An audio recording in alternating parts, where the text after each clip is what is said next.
Sahabat pendidikan karakter, sekolah rumah atau komunitas-komunitas atau pribadi-pribadi orang tua yang saat ini mendidik anak-anak mereka itu akan dipaksa masuk ke dalam pendidikan non-formal. Bagaimana pendidikan non-formal ditata di dalam draft RUU Sisdiknas kita?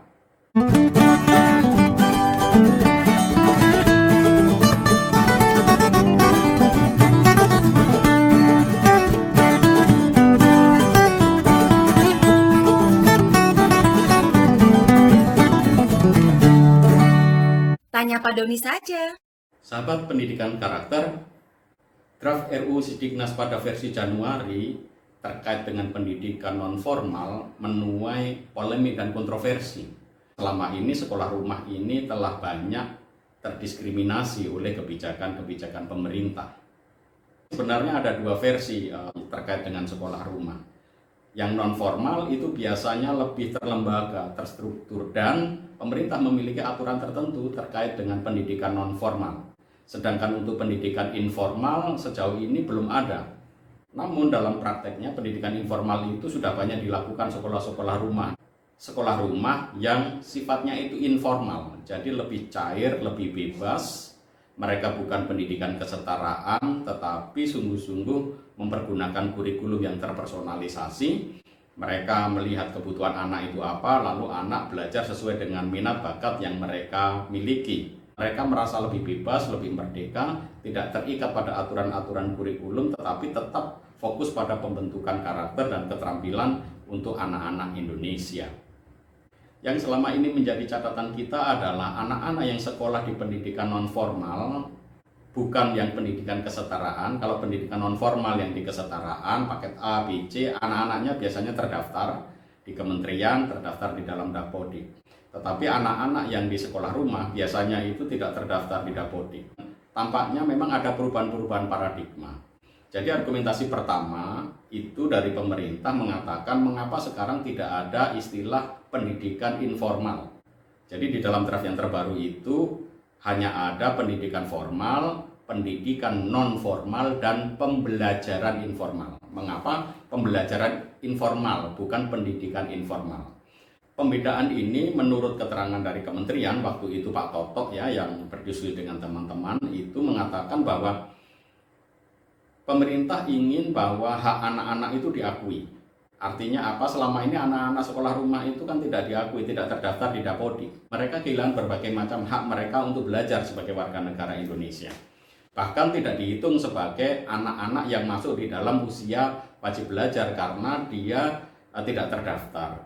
Maka pemerintah membagi dua, pendidikan formal dan pendidikan non-formal. Nah, mungkin yang menjadi pertanyaan bagi teman-teman yang bergiat di sekolah rumah atau komunitas-komunitas atau pribadi-pribadi orang tua yang saat ini mendidik anak-anak mereka itu akan dipaksa masuk ke dalam pendidikan non-formal. Ini pertanyaan-pertanyaan yang sempat muncul di kalangan teman-teman karena sejauh saya lihat karakter sekolah rumah itu ada dua jenis. Yang satu ada yang sifatnya non-formal, tetapi sebagian besar itu informal, yang lebih cair. Nah, ketika yang informal ini menjadi pembelajaran informal yang sifatnya luas, ya tidak terstruktur dan itu bisa belajar di mana-mana. Sedangkan pendidikan non-formal itu lebih akan ditata kembali menjadi yang lebih terstruktur. Maka pertanyaannya adalah apakah ada usaha untuk membuat nanti sekolah rumah itu menjadi sekolah non-formal semuanya? Kira-kira seperti itu pertanyaan dari teman-teman. Apalagi di dalam penjelasannya pendidikan non-formal itu terdiri dari pendidikan kesetaraan dan pendidikan kecakapan hidup. Sementara pendidikan kesetaraan itu bukan merupakan praktek dari teman-teman yang bergiat di homeschooling. Untuk menjawab pertanyaan itu kita perlu melihat pasal 46 ayat 1 yang mengatakan demikian.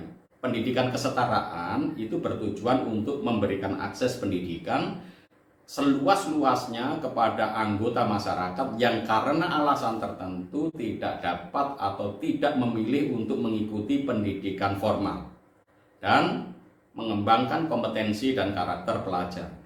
Jadi pendidikan kesetaraan tampaknya sudah dimaknai berbeda di dalam undang-undang ini, draft undang-undang ini, yaitu memberikan akses pendidikan yang seluas-luasnya. Jadi tidak dimaksudkan sekedar kelompok belajar paket A, B, C tidak ada. Jadi penjelasan-penjelasan tentang kelompok belajar paket A, B, C itu tidak ada. Nah, yang menarik adalah pada pasal 48. Pasal 48 pada ayat 1 dijelaskan tentang siapa yang menyelenggarakan pendidikan non formal. Pada ayat 1 dijelaskan bahwa pendidikan non formal diselenggarakan oleh pemerintah pusat, pemerintah daerah, dan masyarakat. Lalu yang menarik adalah pada ayat 2. Di situ disebutkan masyarakat yang menyelenggarakan pendidikan non formal sebagaimana dimaksud pada ayat 1 berbentuk A. perseorangan atau badan hukum yang berprinsip nirlaba. Nah, ini menarik karena ternyata di dalam draft RUU ini pendidikan non formal itu bisa berbentuk perorangan yang sebelumnya tidak ada, karena saat ini ada pendidikan non formal itu berupa lembaga, harus ada izin, memenuhi syarat-syarat standar nasional pendidikan yang ditetapkan oleh pemerintah. Tetapi di dalam draft ini bisa dilakukan dalam bentuk perseorangan maupun badan hukum. Yang perseorangan ini dulunya banyak dilakukan oleh teman-teman homeschooling, sekolah rumah. Dan itu sebenarnya masuk di dalam kualifikasi pendidikan informal, bukan pendidikan non formal. Sedangkan sekarang sudah tidak ada lagi istilah pendidikan informal, yang ada adalah pembelajaran informal.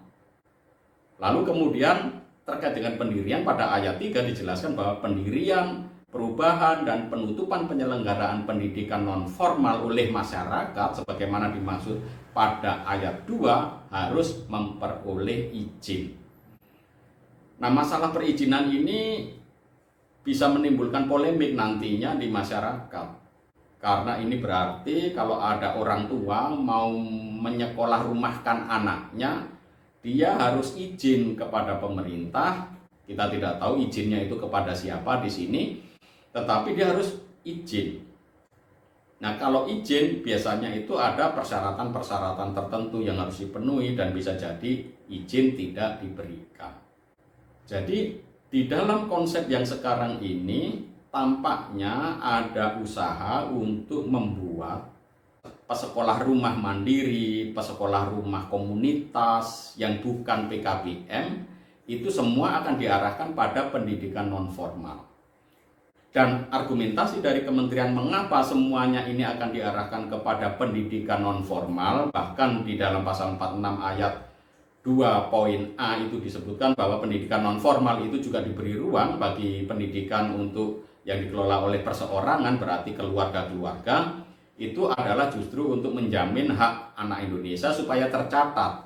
Artinya dengan memiliki izin, nama-nama anak ini tercatat sebagai anak Indonesia yang belajar sehingga masuk di dalam penghitungan untuk wajib belajar.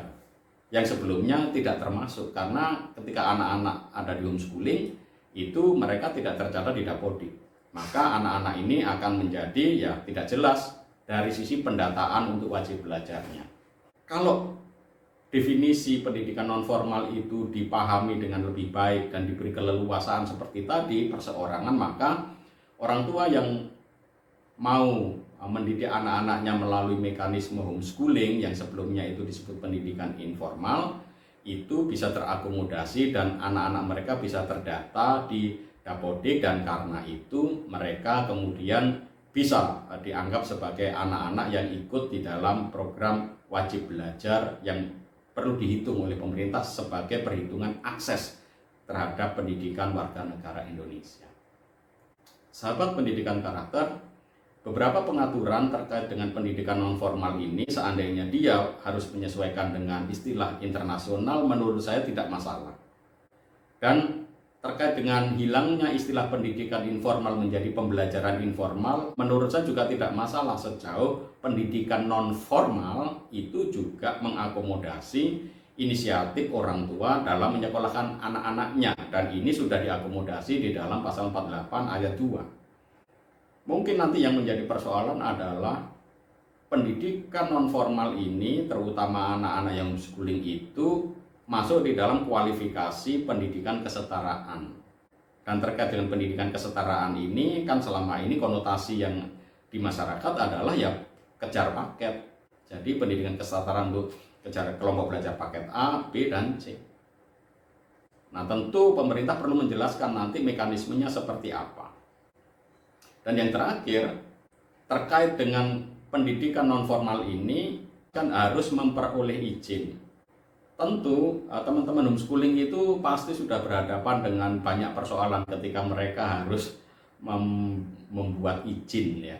Artinya setiap kali sekolah rumah mau mengadakan kegiatan harus izin, apalagi sekarang dalam konteks pendidikan non formal teman-teman di sekolah rumah ini harus memperoleh izin.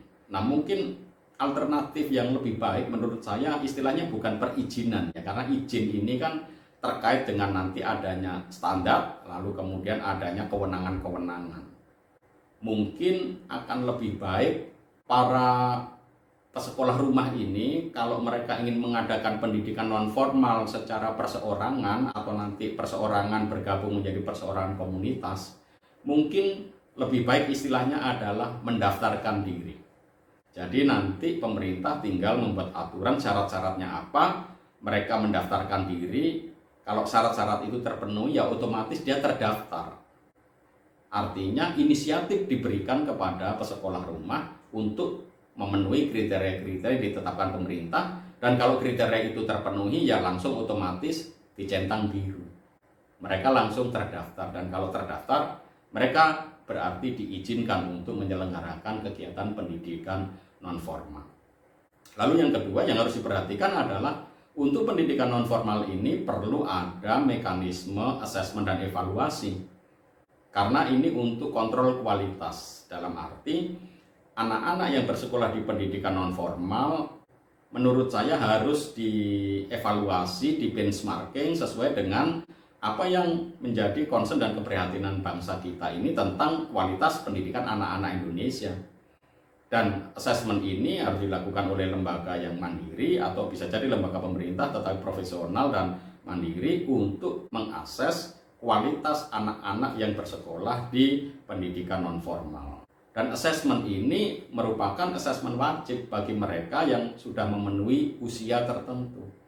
Sehingga meskipun mereka itu ada dalam pendidikan non formal, mereka tidak dapat mengabaikan materi-materi utama, hal-hal utama yang harus dipelajari anak Indonesia dimanapun mereka berada, apakah mereka itu di pendidikan formal maupun pendidikan non formal. Ini untuk menjadi pagar agar pendidikan non formal itu sungguh-sungguh sama-sama kualitasnya membentuk anak Indonesia sesuai dengan standar yang ditetapkan oleh pemerintah. Harus ada benchmarking, harus ada alat ukur anak Indonesia pada usia tertentu, pada level tertentu harus memiliki pengetahuan dan keterampilan seperti apa. Dan ujian seperti ini bisa berupa ujian-ujian yang pokok, misalnya bahasa Indonesia, matematika, sains, dan bisa jadi bahasa asing. Itu akan bagus. Atau ditambah lagi dengan ya pendidikan Pancasila untuk pendidikan untuk mengenal bagaimana mereka mengenal kebangsaan Indonesia itu. Dan ini harus ada ujian-ujiannya, dan pada level tertentu anak-anak di pendidikan non formal itu harus memenuhi kriteria minimal kelulusan yang dipersyaratkan oleh negara melalui asesmen atau ujian yang independen yang sifatnya itu bukan untuk kelulusan, tidak, tetapi untuk menunjukkan bahwa anak tertentu ini ketika dia ada di pendidikan non formal sudah memenuhi kualitas warga negara Indonesia terdidik yang ditentukan kriterianya oleh negara. Sahabat pendidikan karakter, Anda menyaksikan program Tanya Pak Doni saja. Tanya Pak Doni saja. Analisis kebijakan pendidikan terkini, kritis, objektif, dan transformatif.